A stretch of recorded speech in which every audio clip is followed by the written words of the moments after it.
Clean India എന്നോ? ആ India ക്ലീനാന്ന്. എന്താടാ വിഷമിച്ചിരിക്കുന്നത്? എടാ സുന്ദരന്മാരെ, വിടറാ. ഇവൻ്റെയൊക്കെ കാര്യം ആരാ പറയുന്നത്? നീയൊക്കെ 2 കാലം നടന്നപ്പോൾ അവൻ 4 കാലം നടന്നവനാടാ, മനസ്സിലായോ? അതുകൊണ്ടാണ് ഞാൻ പറയുന്നത്, നീ നല്ലൊരു തീരുമാനം എടുക്ക്. ഒരു കല്യാണമൊക്കെ കഴിച്ച് നീ ഒന്ന് സെറ്റിലാകും. ഇങ്ങനെ കള്ളും കുടിച്ച് നടന്നാ നിനക്ക് ഒരാൾ പോലും വില തരില്ല.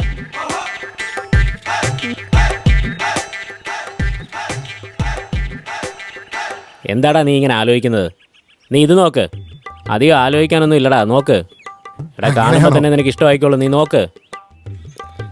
എങ്ങനെയുണ്ട്? നല്ല അടിപൊളിയല്ലേ?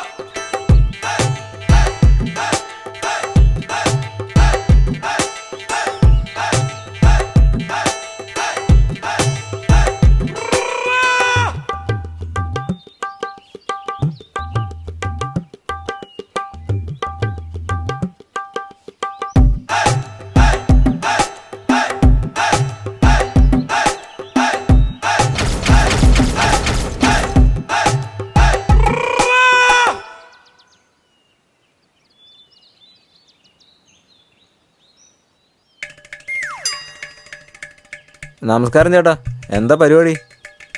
എന്തായിട്ടൊരു ചർച്ച? എന്നെ നോക്കിയേ, നെറ്റിൽ കുറിയൊക്കെ തൊട്ട് അടിച്ചു പൊളിച്ച് നടക്കുകയല്ലേ ഞാൻ. അത് നിങ്ങൾ കാണുന്നുണ്ടല്ലോ. ഇതൊക്കെ പ്രേമം കൊണ്ടാ ചേട്ടാ. അതുകൊണ്ടാ പറയുന്നത്, പ്രേമിച്ച് കല്യാണം കഴിച്ച് സെറ്റിലാവണമെന്ന്. അധികം ആലോചിക്കണ്ട ചേട്ടാ, പെട്ടെന്ന് കല്യാണം കഴിച്ച് സെറ്റിലാവും നോക്ക്.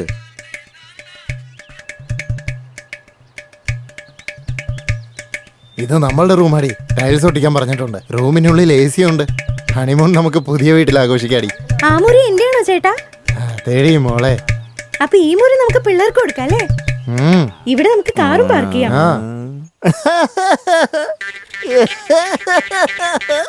എന്റെ സുന്ദര,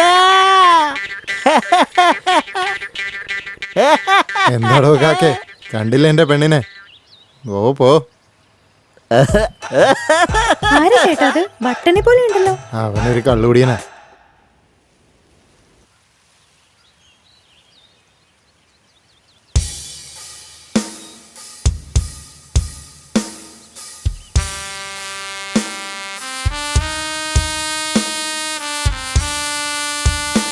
Bullshit. Tyagu, क्या हो गया?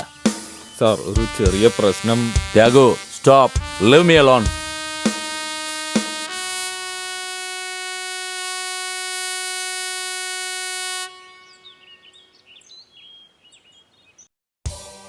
സുശീൽ സേട്ട്, പിന്നെ തങ്കം സ്വാമി, ഇവരെല്ലാം ഇവിടെ നിന്ന് അകറ്റി കള്ളക്കടത്ത് ബിസിനസ്സിൽ ഇവൻ വലിയ കില്ലാടിയായി.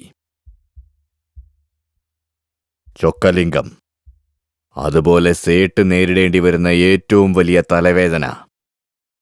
ഇവരെ 2 പേരെയും ഒതുക്കി കെട്ടാനുള്ള ചുമതല കിട്ടിയത് DYSP ഗോപിക്കാണ്.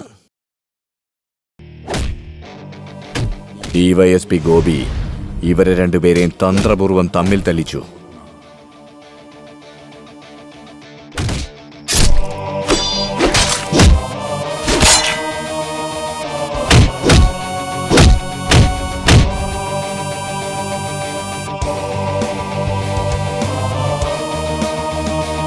ഈ തമ്മിത്തല്ലിനിടയിൽ സേട്ട് ചൊക്കലിംഗത്തിന്റെ എല്ലാ ആളുകളെയും തീർത്തു കളയാൻ ആരംഭിച്ചു. ഇതിനെതിരായി ചൊക്കലിംഗം സേട്ടിന്റെ ഇടവും വലവും നിൽക്കുന്നവരെ ഒതുക്കി സേട്ടിനെ ഒറ്റയ്ക്കാക്കി. അതിനുശേഷം സേട്ട് റൗഡി ത്യാഗയെ തന്റെ പുതിയ പങ്കാളിയായി കൂടെ ചേർത്തു.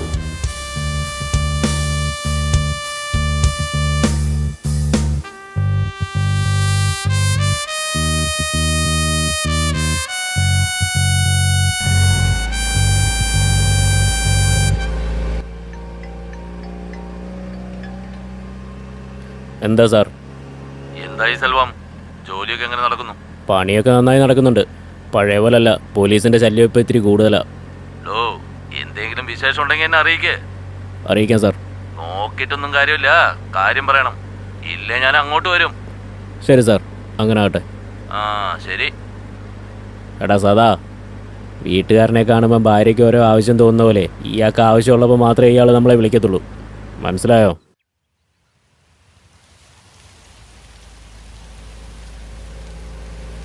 ആറാ അത്? അറിയില്ലണ്ണാ. കറുത്ത റോഡിലൊരു റോസാപ്പൂ തനിച്ച്. വണ്ടി സൈഡിൽ നിർത്തിയേട്ടാ, നമുക്ക് ചോദിക്കാം.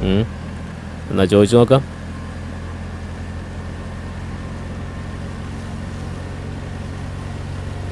മോളെ, കാറിൽ കയറ്, ഞാൻ കൊണ്ടുചെന്നാക്കാം.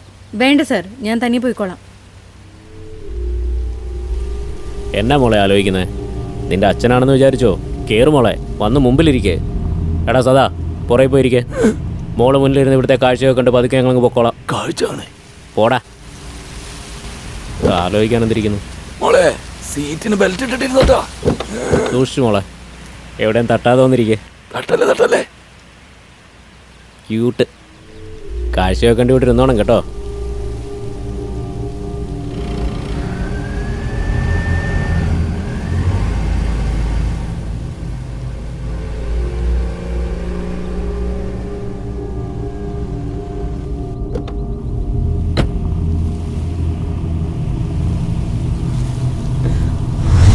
മലയാളി, ഉള്ളിലൊരു സൂപ്പർ പീസ് ഉണ്ട്, ആവശ്യം വരും, കൊണ്ടുപോയാലോ?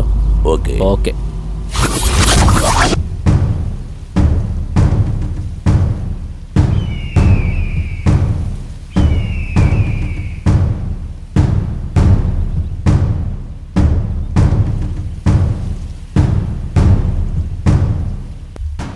ഇവിടെ നോക്ക്, ഈ ബാഗ് ഫുള്ള് സേട്ടു തന്ന കാശാ. ഇതിന് നിങ്ങൾ എന്ത് വേണേലും ചെയ്തോ, അതൊന്നും എനിക്കറിയണ്ട. ആ കമ്മീഷണറെ വിഗ്രഹക്കടത്തിന്റെ ഇടയിൽ വരരുത്, അത്രേ ഉള്ളൂ. അതിന് എന്ത് വേണോ അത് ആലോചിക്കേ.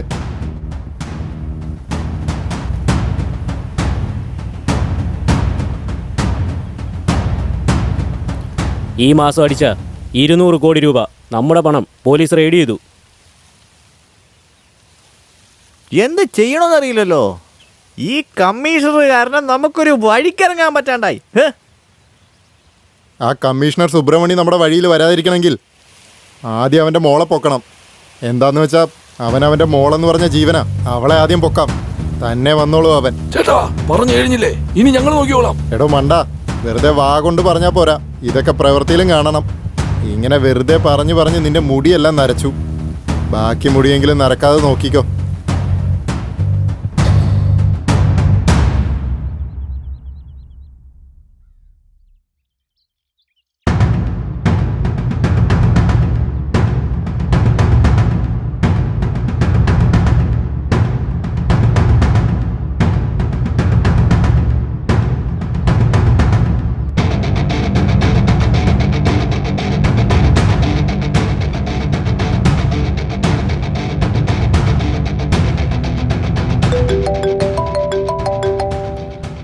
ഡാ, ആ പെണ്ണ് വരുന്നുണ്ട്, എല്ലാവരും റെഡി ആയിട്ടിരുന്നു.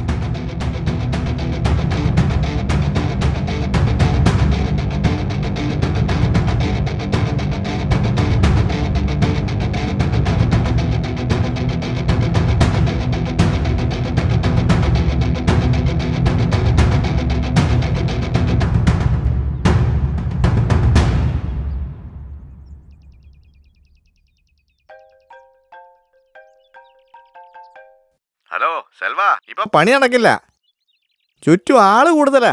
തിരിച്ചു പോവാ.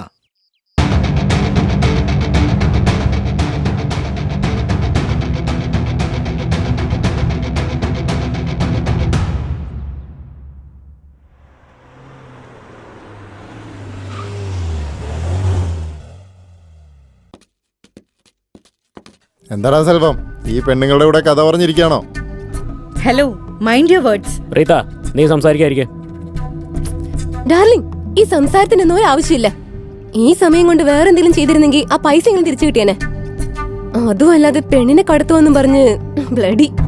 എടാ സെൽവം, ഇവരെന്തൊക്കെയാടാ ഈ പറഞ്ഞുകൊണ്ടിരിക്കുന്നേ? മനസ്സിലായില്ല. അധികം വായിട്ടളക്കാത്ത നിന്റെ ഡാർലിങ്സിനോട് മര്യാദക്ക് ഇരിക്കാൻ പറ. ആരോടാ കളിക്കണമെന്നറിയോ? എല്ലാം ആലോചിച്ചിട്ട് തന്നെ ഞാൻ ഇറങ്ങിയത്. പിള്ളേരെല്ലാവരും റെഡി ആയിട്ടിരിക്കുക, പക്ഷെ കറക്റ്റ് സമയത്ത് വന്നില്ല. ഇവിടെ നോക്ക് സെൽവം, പെണ്ണിനെ കടത്തുന്ന കാര്യമെന്ന് പറഞ്ഞ് നിസ്സാരമാക്കി കളയരുത്, പിന്നെ നമുക്ക് ജോലി ചെയ്യാൻ പറ്റാതെയാവും. നല്ല പ്രായത്തിൽ പണത്തിന്റെ വില എന്താണെന്ന് അറിയണം. അതല്ലാതെ ഇതുങ്ങളുടെയൊക്കെ കൂടെ കറങ്ങാൻ നിന്നുണ്ടല്ലോ തിന്നാൻ വേണ്ടിയിട്ട് മുടി വെട്ടാൻ പോകേണ്ടി വരും. നമ്മൾ കടത്താൻ പോകുന്നത് കമ്മീഷണറിന്റെ മുളയാണെന്ന് ഓർമ്മ വേണം. മനസ്സിലായോടാ നിനക്ക്? ഒരു ചെറിയ തെറ്റ് പറ്റിയാൽ പോലും നമ്മളെ എല്ലാത്തിനെയും തൂക്കി അകത്താക്കും.